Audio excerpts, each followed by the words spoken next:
watch repair. My watch on orbit broke. The crown broke, which controls most of the functions of this particular watch, and then one of the buttons came off. Eventually we found the button. It was stuck against a filter on a ventilator, and now that we had all the parts, we decided to take it apart and fix it. And part of this was to demonstrate that on orbit you're not just a bull in the china closet. You can indeed do fine motor skilled repair work, and taking your watch apart, fixing it and putting it together again is sort of a paragon example of this. And dealing with all these little tiny pieces is not as difficult as you would first imagine when you are in a weightless environment. You just work slow and careful, and you can keep everything corralled. Every once in a while there's a surprise. You can float the guts of the watch out.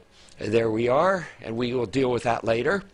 The button came off because it was fastened by a screw from the inside, and so it's rather easily repaired. We put it together, and we always use the right tool for the job here, which on a Frontier is any tool you can find that you get the job done with.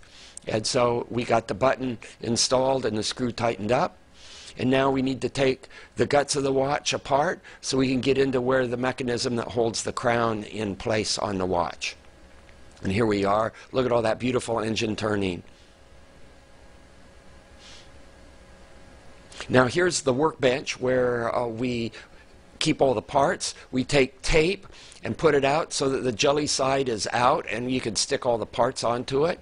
And here's another view of the workbench showing all the little screws and everything fastened down on the tape so you don't lose them. The battery is there, the watch case. We fixed the crown, and now it's time to put the watch back together. And here it is going back in the case.